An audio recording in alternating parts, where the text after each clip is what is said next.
Semana en una sola hora. Resumen semanal. Los viernes a las 20. Resumen semanal. Para repensar lo que pasó. Desde Buenos Aires y hacia todo el mundo. RPLM 94.7. RPLM. Radio Palermo. Producciones independientes.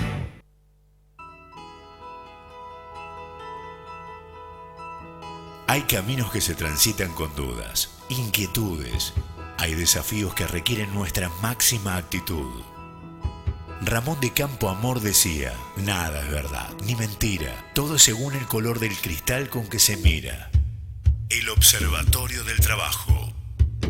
El Observatorio del Trabajo, un lugar donde las distintas formas de ver convergen. Información, capacitación y desarrollo, investigación, gestión de talento, salud, inserción social, trabajo, salud, trabajo voluntario y solidario, empresariado, políticas de empleo, recursos humanos, sindicalismo, turismo y recreación, reclutamiento y búsquedas laborales.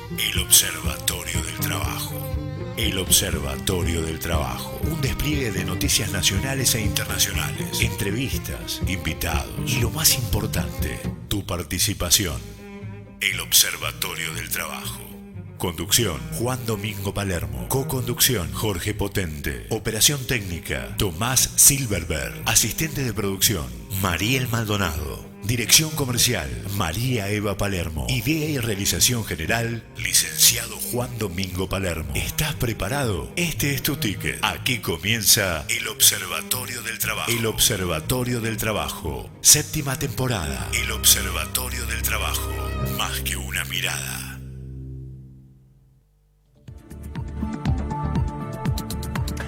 Amable audiencia, muy buenas noches. Aquí comienza una nueva edición de El Observatorio del Trabajo en la Argentina, programa que conduce Juan Domingo Palermo y quien les habla, Jorge Alberto Potente. Hoy la conducción, al menos en el tramo inicial, estará a mi cargo. Es muy posible que Juan Domingo, de ser posible, trate de acercarse hacia el final del programa. De alguna manera lo haremos participar. Y si no, el espectáculo debe continuar. Acá la estrella no somos nosotros, sino los invitados. Y hoy tenemos un invitado muy importante para hablarnos de un tema que es de gran interés y de gran actualidad. Hoy es el anteúltimo programa de esta 7ª temporada consecutiva al aire, que nos podés escuchar, como todos los lunes, de 20 a 21, acá por Radio Cultura, por FM 97.9, o pueden escuchar este u otros programas anteriores a través de nuestro canal YouTube, El Observatorio del Trabajo en la Argentina, en donde además encontrarán entrevistas que por razones de tiempo y oportunidad no han salido al aire. También pueden acceder a nuestro portal www.elobservatoriodeltrabajo.org, en donde hay noticias y vínculos a temas de interés para el mundo del trabajo y el empleo. El programa de hoy lo dedicaremos a tratar la situación laboral de la cadena de valor de la industria textil y de la indumentaria. Es obvio decir que la fabricación de indumentaria es algo que acompaña al hombre desde que comenzó su evolución como especie. Los primeros signos que denotan la separación del hombre respecto al reino animal serán el dominio del fuego y la fabricación de vestimentas para cubrir nuestra desnudez. Luego va a venir la ganadería, la agricultura y todos los demás ámbitos que forman parte de nuestra compleja sociedad, cada vez más tecnológica y con tareas más segmentadas y ultra especializadas. Ahora, la fabricación de telas y vestimentas es muy antigua, pero en términos industriales será fundamentalmente allá por el siglo XVII, XVIII, que será de hecho una de las actividades que será punta de la revolución industrial. Por un lado, no quiero aburrirlos mucho con la historia, a mí me apasiona la historia económica y social, pero por un lado el invento de la lanzadera volante y por otro lado la máquina hiladora, unido esto a la máquina de vapor, es lo que va a dar el principio a la industria textil y a la revolución industrial a todo vapor. Y la casi desaparición de la industria artesanal. A mí siempre me gusta contar a los chicos cuando estudian en la escuela las invasiones inglesas en 1806 y yo les trato de explicar que no venían a conquistar espacios, sino que venían a conquistar mercados para su industria. Ellos ya estaban en plena industria. Y esta industria no ha dejado de evolucionar. Aún hoy continúa cambiando. Porque es obvio que al igual que todas las ramas laborales, la tecnología de la informática está produciendo cambios no solo en la producción, sino hasta en la creación y el diseño. Acá en la Argentina, la industria textil, bueno, como todas las industrias, nosotros vivimos un proceso de industrialización más retrasado que el resto del mundo. Pero los primeros amagues de una industria textil es allá por la generación del 80 del siglo XIX. Entre los pioneros está Roberto Fraser, un fabricante de máquinas y de telas que se asoció con un fabricante de calzado, Juan Echegaray, y fundan en 1885 la legendaria fábrica argentina de alpargatas. En 1889 surge otra planta textil líder de su época, la primitiva, que se dedicaba a la producción de sacos de vestir y de lonas impermeables. Ahora el proceso comienza a profundizarse con las políticas nacionales de sustitución de importaciones que comienzan allá por los años 30 y sobre todo después de la Segunda Guerra Mundial en el primer y segundo gobierno de Perón, en donde al desarrollo de la industria textil y de otras industrias en ese periodo, al desarrollo de la industria textil le acompaña el desarrollo de otras áreas, como por ejemplo la producción algodonera en el Chaco, o el incremento de la producción de lana ovina. Sin embargo, como ocurrió con otras ramas industriales, década del 70 en adelante comienza un proceso de desindustrialización que va a afectar al sector textil, sobre todo en la parte de fabricación de telas. De hecho, gran parte de la industria textil argentina trabaja con rollo de tela que vienen en container de China, de Brasil, ¿no? Todos conocemos el algodón de Brasil, etc. La industria textil es en Argentina fundamentalmente de confección, es decir, con esas telas, con la gente que se encarga de diseñar, de modelar, de cortar, de armar y de producir una vestimenta que es reconocida internacionalmente. Pero la realidad es que la industria textil de base, del hilado, del tejido, acá en Argentina fue en gran medida raleada.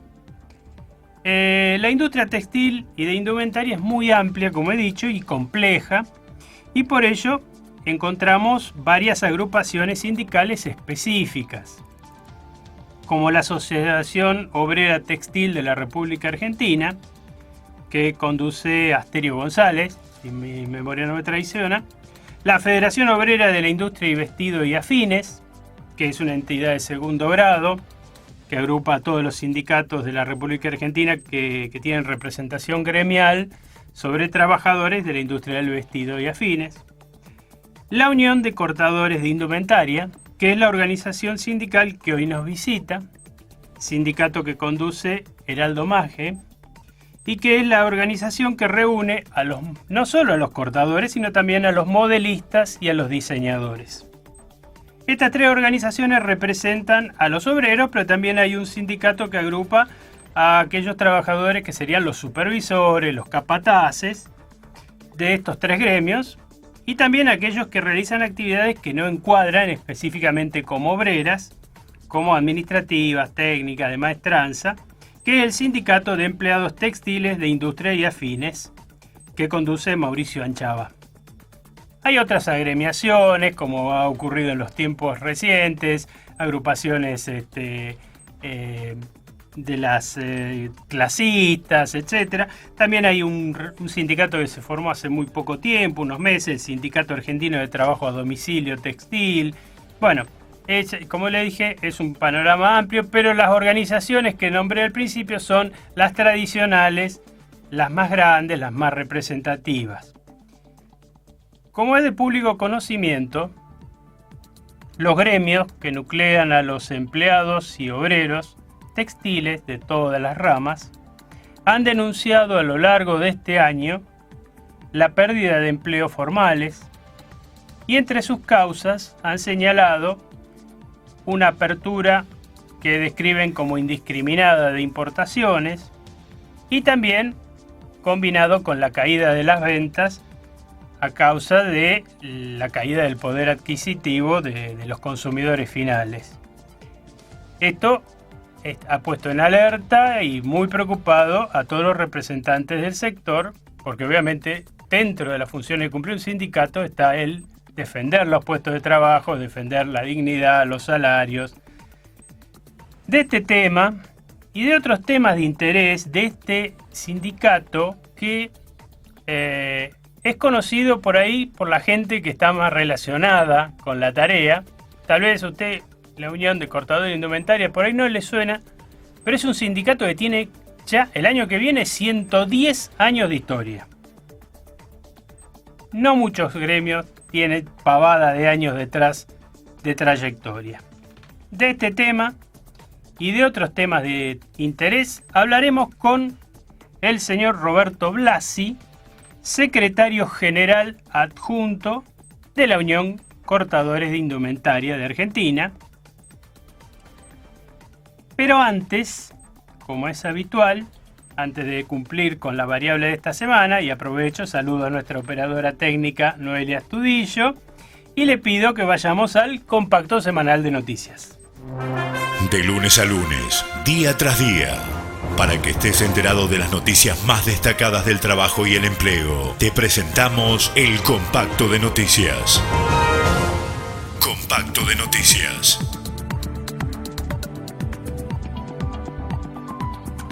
Se sintió con fuerza el paro de sindicatos de transporte.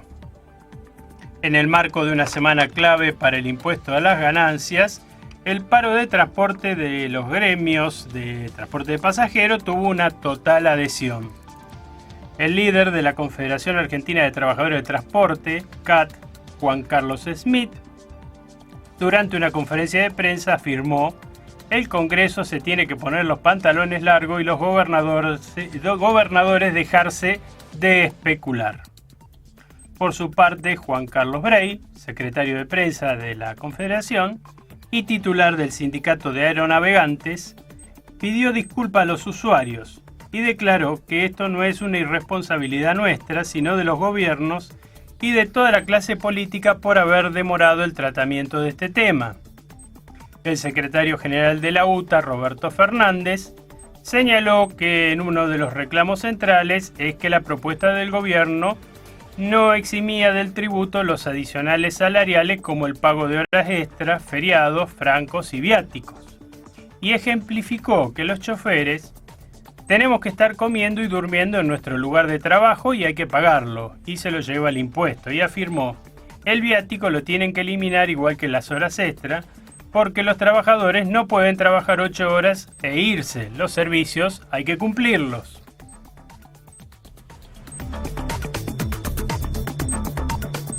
Precisamente hablando del tema de ganancias, hoy se reunieron representantes de la CGT con autoridades del gobierno y han llegado en principio a un acuerdo que ahora va a ser llevado al Congreso, en donde modifican el proyecto que había presentado el gobierno. De los primeros trascendidos que hemos recibido, establece un aumento sustancial en el nuevo mínimo no imponible para personas casadas con 2 hijos, que va a alcanzar los 37.000 pesos brutos. Para los solteros sin hijos, casi 28.000. Además, es importante que se van a modificar las escalas que comenzaban del 9%, van a comenzar del 5%. También respecto a el mínimo no imponible, se contempla algo que quienes escuchan este programa desde el año 2010 estoy pidiendo, una fórmula de actualizar, ya que vamos a tener un mínimo no imponible que se va a ir variando año tras año, que se haga no por la voluntad y la decisión del que gobierna, sino por una variable, igual que las jubilaciones, algo que permita ir actualizándolo. Y entonces la fórmula de actualización va a ser de ese índice de los promedios de salarios. Otro tema importante es que respecto a las horas extras, los francos y todos esos adicionales, va a haber un tope en el nivel de las deducciones que se van a hacer. Ya iremos sabiendo más sobre el curso del tiempo, porque esto es un acuerdo entre la CGT y el gobierno, pero ahora tiene que ser tratado por los representantes del Congreso.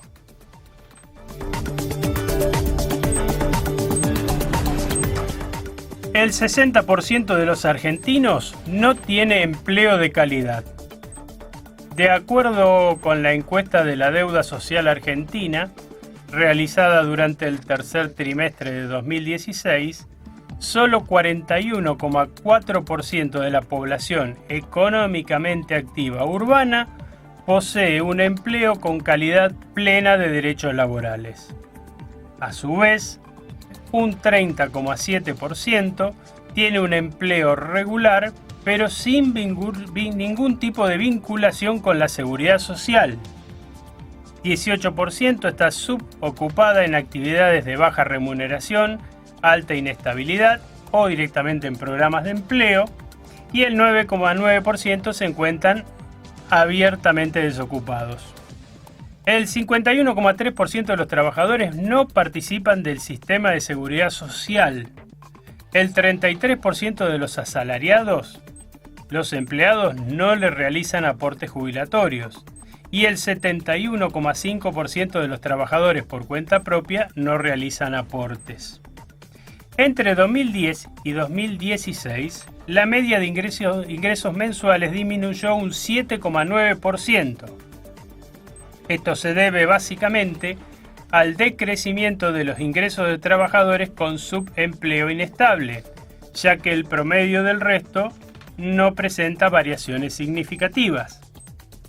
En 2016, la ampliación de la brecha de ingresos llevó a que los trabajadores con empleo de baja calidad ganaran un 51,5% menos que el empleo con pleno derechos, según expresa el estudio.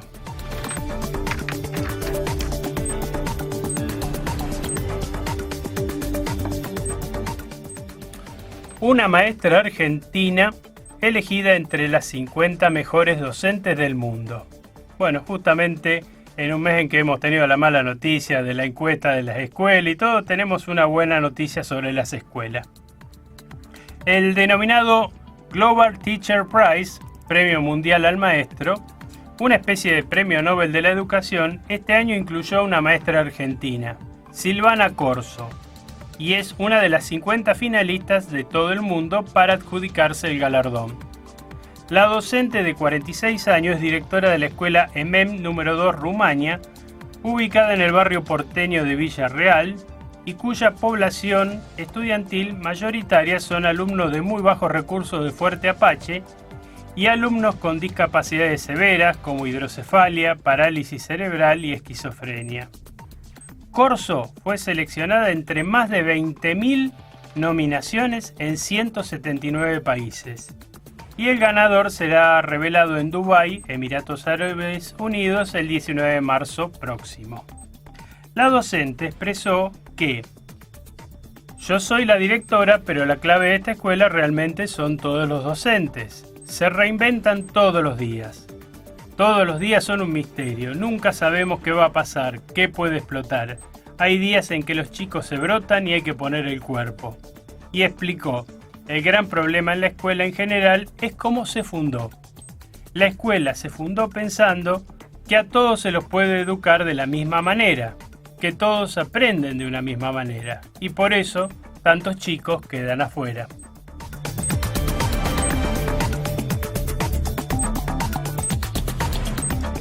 Pese a la crisis, la industria nacional del juguete sigue creciendo. La producción nacional de juguetes durante 2016 alcanzará los 147 millones de dólares, lo que representa un incremento del 2% respecto a 2015, destacó la Cámara Argentina de la Industria del Juguete. El titular de la entidad, Matías Furió, destacó que la industria está integrada por más de 200 empresas concentradas principalmente en Provincia de Buenos Aires y Capital Federal y con una cadena de valor que permite integrar un 99% de componentes nacionales. En los últimos años, el empleo de la industria se incrementó más de un 1.700%, al pasar de 550 trabajadores registrados en el 2003 a más de 10.000 en el 2015. Y hoy las empresas del sector se encuentran incorporando ingenieros, diseñadores, matriceros y psicopedagogos. Sin embargo, advirtió que la fabricación requiere de materias primas provistas por otras industrias como la del plástico, la cual está fuertemente concentrada. Estas grandes empresas conforman un oligopolio, administran los precios a nivel intrafirma, ofreciendo estos insumos críticos en el mercado local a un precio 25% más alto que el exterior, aseguró el directivo.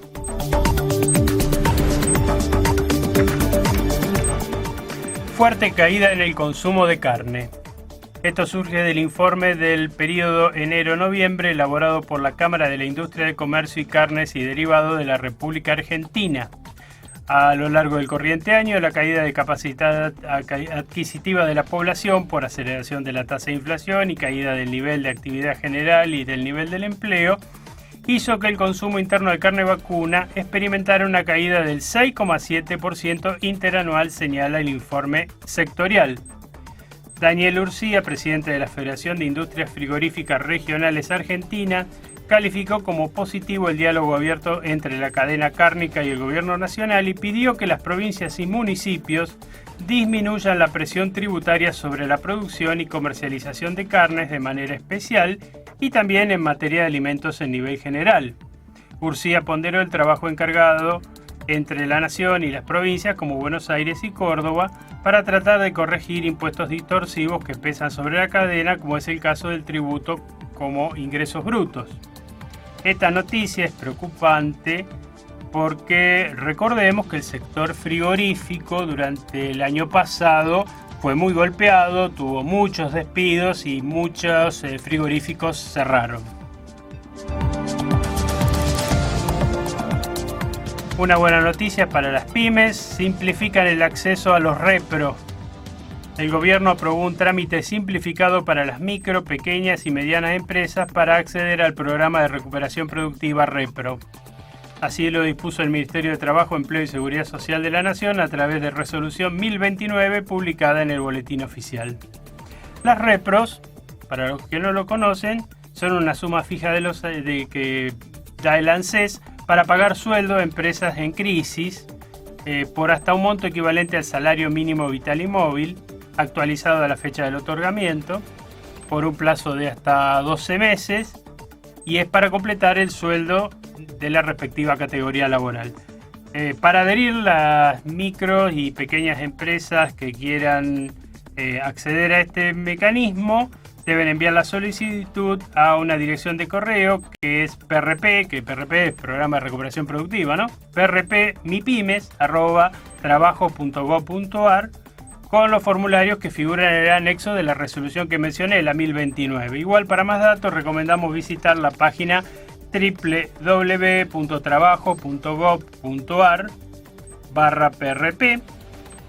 Esta también es, como decía, una buena noticia en momento que las pymes industriales mostraron en octubre una caída interanual del 6% en su producción, de acuerdo a la encuesta mensual industrial realizada por la Confederación Argentina de la Mediana Empresa.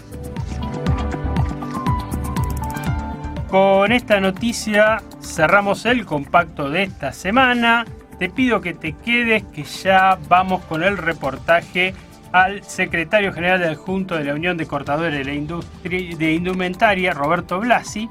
Pero antes, ¿cumplimos con la tanda? En instantes continuamos en El Observatorio del Trabajo. Radio Palermo. Secretos y claves para vivir mejor. La información precisa de profesionales de primer nivel para que tu vida sea como te la mereces. Saludable. Todos los lunes a las 21 horas. Saludable.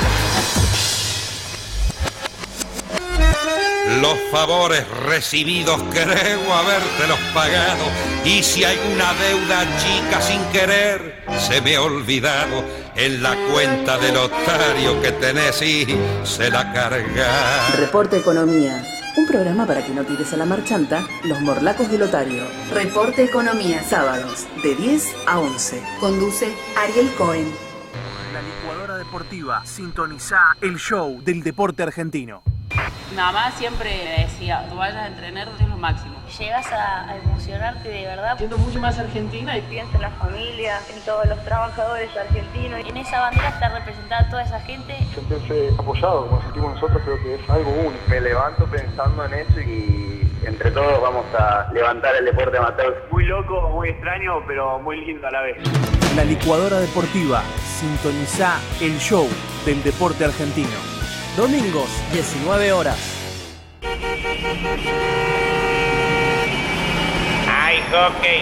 Hay hockey delivery. Vamos chicos, prendan la radio, todo el hockey donde vos estés. Come on, party right now. Hockey delivery, todo el hockey donde vos estés. Los domingos a las 18 llega Hockey Delivery a Radio Palermo, donde la radio es un lugar. 94.7 RPLM Radio Palermo. Producciones independientes. Continuamos en El Observatorio del Trabajo. Buscamos, indagamos, preguntamos, nos aseguramos, nos informamos, pero siempre vamos al hueso. Vamos al hueso. El Observatorio del Trabajo te presenta la entrevista del día.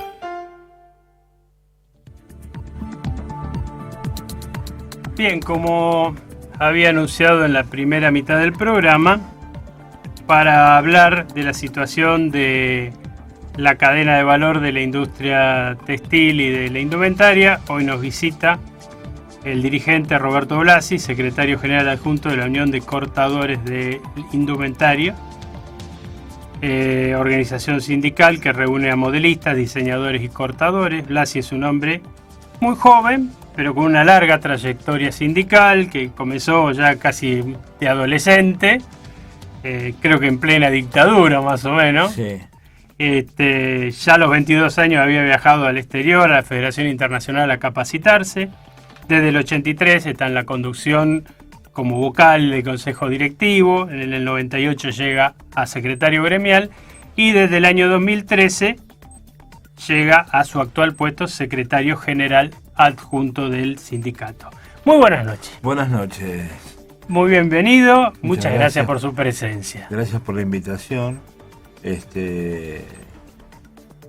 Nos complace dar información directa a la gente, que se vaya enterando de lo que es la vida del sindicato y ver lo que tiene nuestra industria. Exacto. Nuestra industria es una industria que está compuesta por empresas pymes, donde puede haber nosotros tenemos casi 400 empresas de un solo trabajador, hasta las más grandes que podemos llegar a tener con 120 trabajadores. A través de toda esa gama de empresas es lo que tenemos que movernos nosotros. Y podemos encontrar cualquier cosa. Exacto. Es una industria que está asignada por el trabajo en negro. Es uno de los grandes temas. El gran tema que tiene, y a nosotros siempre nos dicen, ¿ustedes dónde están? vienen a cazar en el zoológico. Dice, porque ustedes están controlándonos a nosotros, mientras una gran cantidad de empresas, que yo digo gran cantidad de trabajadores, yo calculo que en este momento alrededor, estábamos en el año 2015 en un 40%. Hoy creo que aumentó ya a más del 50%. Sí, porque la gente a veces, disculpe que lo interrumpa, a veces la gente cree que el trabajo en negro en la industria textil empezó por la salada. Pero el tema viene mucho antes. Sí. Siempre hubo, yo le contaba antes del programa, siempre hubo, por ejemplo, en la casa, amas de casa que arrimaban un peso al salario del marido trabajando en la casa armando corbatas o cosas por el estilo. Siempre hubo gente claro, en negro totalmente. Hasta que llegó la famosa la ley de trabajo a domicilio. Claro. Que vino más o menos a buscar una solución a todo ese tipo de trabajo que se hacía en la casa, donde desgraciadamente ahora está un poco vapuleada, porque con la cantidad de trabajo en negro que hay, y talleres que hay, tanto en la ciudad de Buenos Aires como en la provincia, el trabajo a domicilio empezó a dejar de ser necesario. ¿Por qué? Y porque se han creado grandes talleres donde tienen menos obligaciones que un trabajador a domicilio. El trabajador a domicilio tiene que estar regidos por la ley, con su obra social, con los aportes, con la jubilación. En vez el trabajador que está en negro no se acerca a ninguna de esas cuestiones. No tiene obra social, no tiene seguridad social. Los sueldos son los que pone el empleador, si se puede llamar empleador, porque desgraciadamente a veces hemos visto muchos casos que hemos podido acceder, porque ese es también el tema. A veces es imposible acceder a los talleres. ¿Por qué? Porque la cuestión es que son en casas. Claro. Y las casas están protegidas por la ley. Muchas veces hay denuncias de los propios vecinos, dicen hay ruidos extraños, ruido de máquina y todo, pero no podemos no se prospera. Nada. El mismo gobierno de la Ciudad de Buenos Aires nos dijo, nosotros no podemos acceder. A un local se puede acceder muy fácilmente. El local es abierto al público y si es abierto al público es abierto a la ley. Lo mismo para el sindicato. Podemos acceder, pero un domicilio se necesita tener la orden de un juez para poder entrar y poder verificar qué trabajadores tienen y en qué condiciones están. Muchas veces esos trabajadores inclusive son extranjeros, traídos, es decir, por ahí en un nacional, algún familiar puede presentar un habeas corpus o algo por el estilo y dar el paso a ingresar, pero estos son ciudadanos que están solos acá, traídos y puestos en esa posición de semiesclavitud, porque de hecho trabajan con el sistema de cama caliente, le descuentan la comida, o sea, bien del principio del siglo XIX. Le cuento una pequeña anécdota que tuvimos una vez en la calle San Juan, a través de las denuncias, como usted dijo, de los vecinos, que veían desde las terrazas o de los edificios linderos, que había un galpón y entraba y salía mucha gente. Y escuchaban los ruidos de máquinas. Entonces nos hacen la denuncia a nosotros, para que investigáramos. En ese tiempo, nosotros teníamos una credencial que nos había dado el Ministerio de Trabajo para poder acceder e investigar todas esas cuestiones de lo que era el trabajo en negro. Pudimos acceder, tuvieron bastante miedo en ese momento cuando llegamos nosotros, eran coreanos, los dueños, tenían un local abajo muy grande y se accedía por una escalera al taller que estaba en la terraza. Bueno, lo que nos sorprendió más que nada y lo que nos decía la gente, que estábamos bien, dice, pero no me quiten el trabajo. Claro, estaba escuchando lo tuyo y decía, está ese doble quiten el trabajo, por favor, dice, porque estamos bien, dice, ustedes van a ver, cada uno nosotros venimos de Bolivia, dice, no engañados, porque nosotros tenemos un trabajo muy duro en nuestro país, dice, y nosotros nos llama el trabajo de la costura, es un trabajo que nos adaptamos muy bien. Somos con manos chiquititas, tenemos una habilidad a lo manual, dice, que podemos, y que en nuestro país no lo tenemos. Aprovechan la necesidad de la persona y entonces producen el síndrome de Estocolmo, claro, en el trabajo, digamos. No, pero ella nos decía, mire, ustedes vayan, vayan, está limpito, porque yo sé que en otro lado es peor, me dice. Es peor, dice. Y es verdad. Aquí no había problemas de cablerío, no había problemas de humedad. La cocina y los baños estaban limpios. Claro. Las habitaciones estaban separadas para lo que eran hombres y mujeres. Y había una limpieza importante. Y eso es lo que nos sorprendió. Pero la gente nos pedía, por favor, eran casi 30 trabajadores. Había mucho de costura y muchos de corte. Y lo que nosotros hicimos, bueno, fue poner en claro lo que nosotros queríamos. Que se habilitara el taller, que estuvieran en orden, le dimos tiempo, porque muchas veces hay que ser un poco flexible en el sentido de que, porque si no, estamos acostumbrados a que es muy fácil mover un taller de 20 máquinas. Sí. Se pueden llegar a sorprender un taller que había en Constitución, que no estaba habilitado, pero el problema era que no pagaban el alquiler. Vino la orden judicial y esas casi 60 máquinas en 4 horas desaparecieron. Por eso, la movilidad de un taller es muy fácil.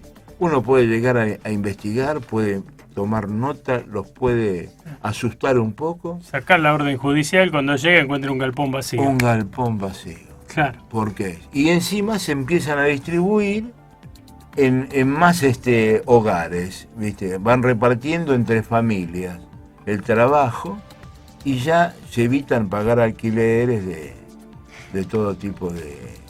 Porque una cosa que es, que creo, lo digo yo, me hago cargo yo. Muchas veces la gente cree que estos talleres son para falsificar. Muchas veces estos talleres trabajan para firmas serias, que después te lo venden como alta costura y por ahí están hechos en uno de esos talleres.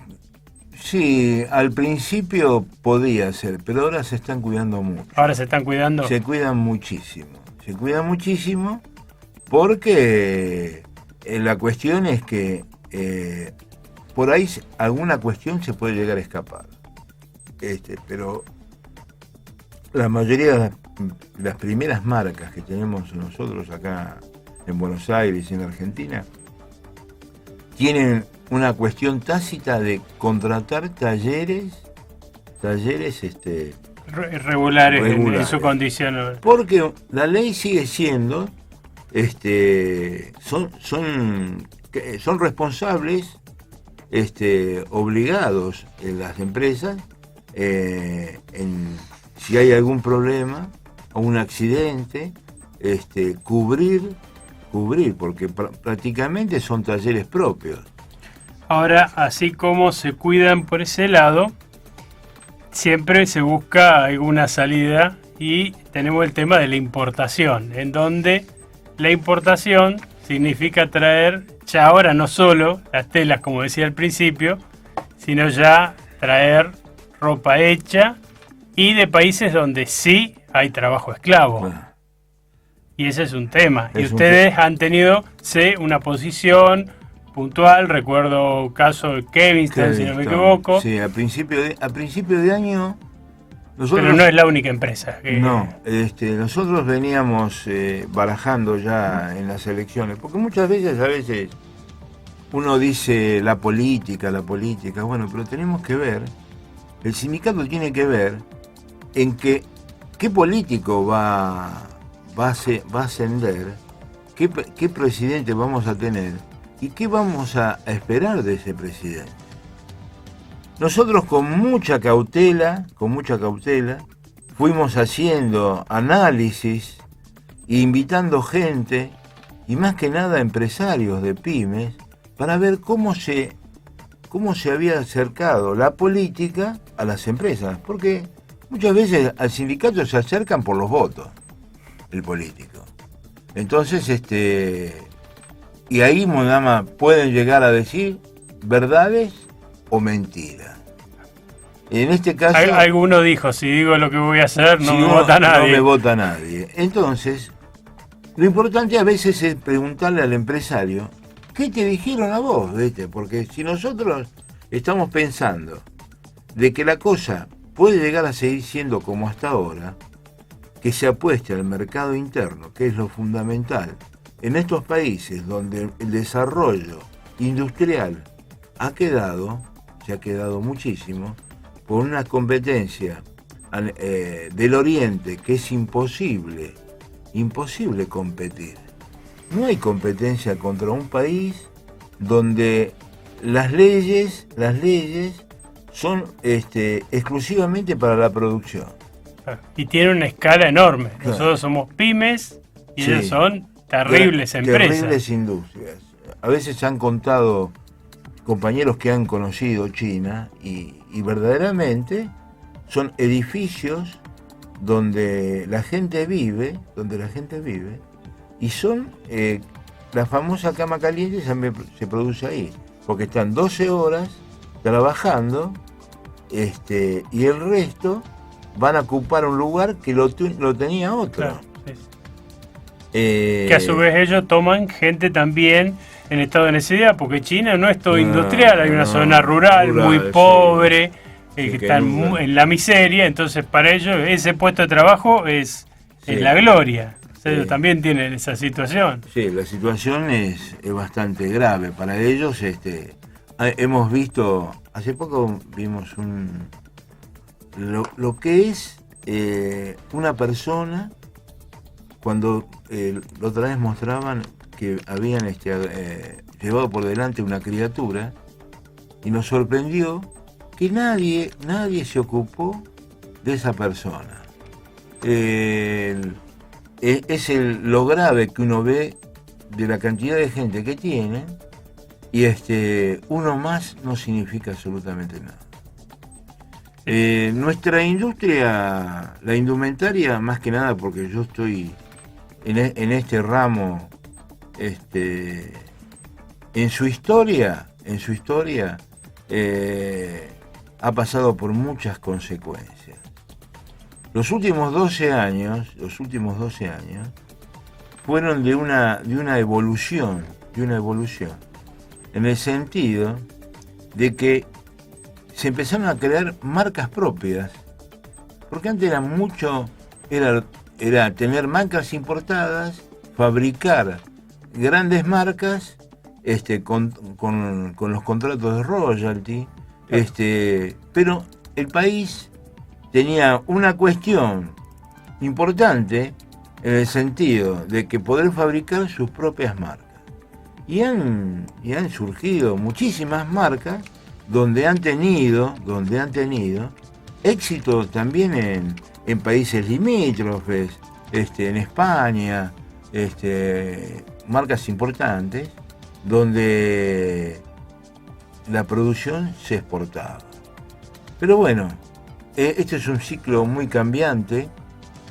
La industria en el mundo está en una situación bastante... La industria en el sentido de que la gente no está comprando en el mundo no se compra, se quiere vender exclusivamente, y nosotros no podemos estar ajenos a ese lado. Nosotros teníamos un mercado importante, el mercado interno nuestro estaba evolucionando y tenía el famoso derrame, no del empresario, que ahora quieren volver a hablar del derrame. El derrame era de los propios trabajadores. Yo vivo en el conurbano en Berazategui y ahí una gran cantidad de gente que eran trabajadores que no tenían la oportunidad de insertarse en un trabajo fijo, pero tenían la changa. La changa era su trabajo continuo, donde podía tranquilamente mantener una familia. Ahora la changa está desapareciendo. ¿Por qué? Y porque la gente ya no gana lo mismo, la inflación, lo que pasó, el dólar, todas las cuestiones que ocurrieron este año fueron a evitar que ese famoso derrame. Y el otro día un técnico decía, por cada trabajador en blanco que se caen 5 trabajadores en negro o informales. Y eso nos da la pauta de lo que está pasando en el conurbano, donde ya la gente no, por los costos que hay en este momento, la construcción es imposible. Sí, imposible la construcción. Entonces la gente no gasta, no tiene. Sí, se hace, o sea, la persona hace lo que hace un país. O sea, si el mundo está en una actitud defensiva, sí, y recorta sus gastos y trata de vender, la gente está en la misma, está también en una actitud defensiva. Entonces el pequeño excedente lo cuida, no lo gasta porque no sabe si va a tener un excedente mañana. Sí. Evidentemente eso hace un proceso de contracción, empieza a... O sea, es una de las cosas que va a hacer que baje la inflación, porque vamos a empezar a contraernos por falta de venta. Por ahora no sucede eso. Cada vez se vende menos, pero los precios siguen a todo vapor. Pero tarde o temprano, esto, ya sea porque abren el grifo totalmente la importación y ahí nos entierran a todo, como ya ha pasado también, y afectó a la industria en su momento. Recuerdo cuando se abrió el grifo, bueno, apareció, por ejemplo, Hering, todas esas firmas brasileñas, y despedazaron la industria toda algodonera argentina. Nosotros este año, cuando comience el año, ustedes calculen que en 20 días, desde que se abrió, de que estuvo el gobierno 20 días, entró más importación que todo el año 2014. Yo una cosa le quería preguntar, porque una de las características de la industria textil es que, voy a usar una expresión muy poco técnica, produce a contrapelo de la temporada. Es decir, lo que se vende este verano se hizo en el invierno. Y ahora, en estos días, finales de diciembre, principio de enero, empiezan a hablar de lo que se va a producir para el invierno que viene. Claro. ¿Cómo viene el tema? Ustedes, a nivel pedido, todo eso, ya más o menos tienen un termómetro. La situación de las empresas grandes está, dentro de todo, sufriendo las bajas de venta y apostando a cualquier tipo de forma, 12 cuotas, 18 cuotas, grandes descuentos, promociones especiales, están pasando por un nivel dentro de todo aceptable. Pero ¿qué pasa? Desgraciadamente el 2017 todavía está en la nebulosa. Es un signo de interrogación. Está en la nebulosa. Claro. Desgraciadamente, ya hace muchos años los inviernos eran muy cortitos. Y entonces, ¿qué se producía? se producía pocas cantidades de invierno, porque el invierno la tela es todo más caro, por lo pesado que es, por las lanas, por las fibras y por alguna cuestión de tela especial que son importadas, por las camperas y por todo eso. Sí, todos los impermeables, por el tema de lluvia, todo eso. Buscan hacer pequeñas producciones, no lanzarse en una gran producción, porque es mucha la cantidad de plata que tienen que invertir por algo que no se sabe si se va a vender. Sí. No quiero, ya tenemos unos últimos 9 minutos y no quiero que dejemos de hablar un poco del sindicato. ¿Cómo no? Porque hay muchos compañeros de distintas ramas que a veces dicen, no me voy a afiliar al sindicato porque el descuentito es un pesito más que me puedo ahorrar. Pero un sindicato puede aportar mucho. Yo hoy decía que hay grandes avances que nos están llevando por delante a las pechadas, como por ejemplo la computación, que hoy seguramente en algunas de las actividades de su sindicato los están afectando, sí. O los están modificando en sus modos de trabajo. Y ustedes tienen una cosa muy linda que me gustaría que hablara, que es el Centro de Estudios Técnicos para la Industria de la Confección. Bueno, el CETIC fue creado porque ya tenía una historia el sindicato de no dejar la educación en la parte del trabajo sin ningún tipo de ¿cómo se dice? de cobertura. Uh-huh. Por eso, ya apenas el sindicato en 1907 se funda y unos añitos después ya se crea una academia que se llamó Progreso, donde se enseñaba todo lo que era, como se llama, un cortador. Del modelista, que es el que hace, en ese tiempo el diseño ni se hablaba. Claro. Ni se hablaba de diseño, era todo bastante común, era muy estándar. Claro. La alta costura es algo posterior. Claro, el traje, la camisa, el pantalón, era lo clásico. Y en esa academia, la Academia Progreso, se volcó todo lo que los dirigentes y los socios que podían enseñar y transmitían con mucho amor, porque ellos veían de que la industria en la Argentina iba a crecer y se necesitaban técnicos para que la industria tuviera... Bueno, pasaron los años, en un momento dado la sede nuestra, donde estaba la academia, se empezó a demoler para poder crear, para estar la nueva sede, construir la nueva sede, y en eso un parate en la educación,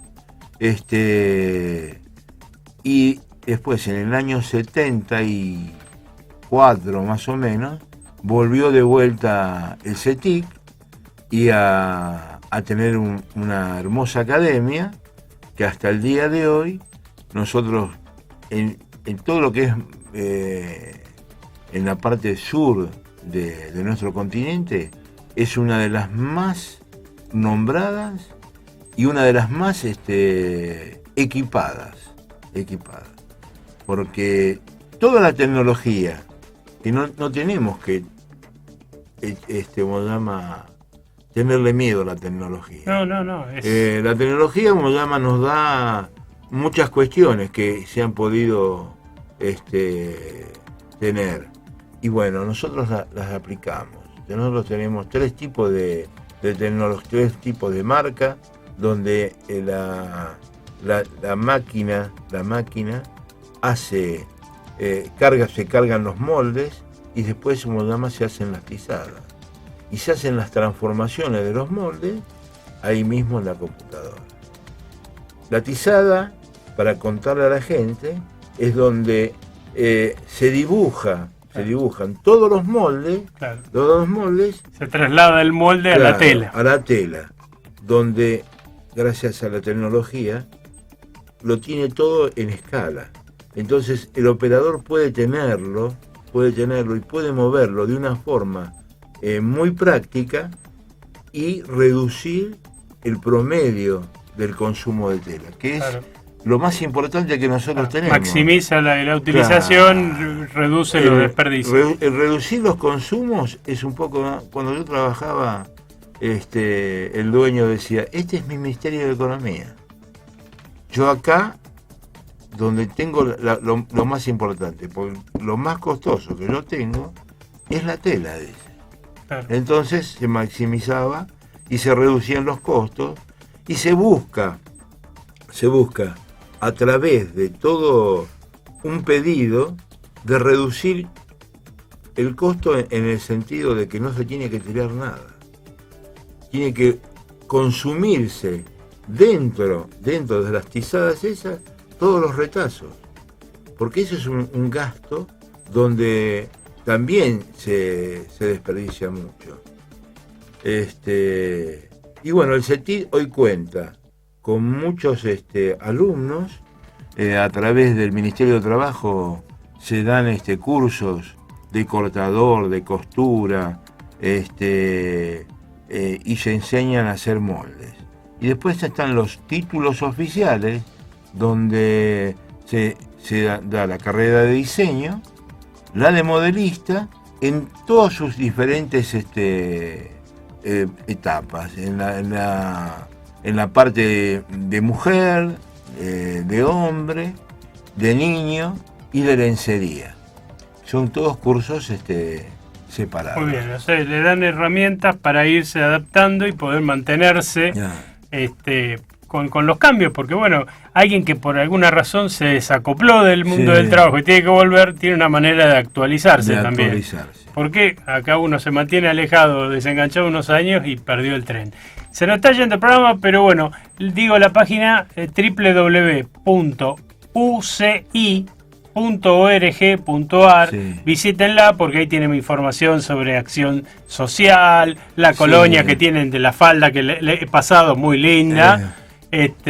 Nosotros contamos en este momento, estamos desde que el trabajador en la parte social empieza a tener su familia apoyándolo a través de la mutual que hemos creado, donde le damos la leche maternizada y los pañales por un año. Mira que ve. Después tenemos en la parte gremial, nosotros tenemos 12 anexos, uno en la calle México 1200 y otro en la calle Nazca, ahí en Avellaneda, Nazca y Páez, donde tenemos la nueva filial que fue creada hace poquito tiempo. Nosotros estamos constantemente monitoreando la situación y estamos visitando todas las empresas y aceptamos todas las denuncias que quieren hacer los oyentes o que tengan a través de la página nuestra, que pueden acceder a cualquier tipo de denuncia. Exacto, uci.org.ar. Tienen también para afiliarse, aquellos que no están afiliados, lo vi ahí abajo. Sí, es un medio muy importante para nosotros para acercar. También tenemos la para APP. Defender tus derechos también. La APP a través de los celulares también. Perfecto. Unión Cortadores también tienen información sobre obra social, acción gremial, etcétera. Evidentemente es como ven, un sindicato muy completo, tiene muchas aristas, hemos tratado de hacer una semblanza de la situación actual y que conozcan un poco un sindicato que trabaja realmente. Una cosa que yo siempre señalo, es muy importante que los sindicatos cumplan una función de ayudar a capacitarse, a mantenerse actualizados a sus trabajadores. Es una de las funciones iniciales del gremialismo. El gremialismo se formó para defender el conocimiento y transmitírselo entre unos y otros. Exactamente. Es volver a los orígenes mismos del gremialismo. Sí. Ni más ni menos. ¿Alguna cosita más que tenga que decir? Yo pienso que daría para otro programa más. Daría para otro programa y con Juan Domingo. Con Juan Domingo. Exacto. Así que desde ya agradecido por la oportunidad que me dieron y cuando quieran podemos volver a encontrar. Bueno, yo soy el agradecido en mi nombre, en nombre de Juan Domingo. Se nos va yendo el programa. Agradezco al compañero Roberto Blasi, secretario general adjunto de la Unión Cortadora de Indumentaria, que nos ha venido a contar un aspecto que ustedes hasta ahora han ido conociendo en la industria textil, pero ahora en un tema específico de un sector. Este programa, bueno, el próximo va a ser el 26, así que no quiero irme sin dejarles un sincero deseo de una muy feliz Navidad para todos, para los que sean creyentes como yo, que Jesús, cuyo nacimiento recordaremos, vuelva a renacer una vez más en nuestros corazones. Nos vemos el próximo lunes, quédense en la sintonía de RPLM, que ya viene el doctor Provenzano con el programa Saludables. Hasta el lunes que viene y por favor, cuídense.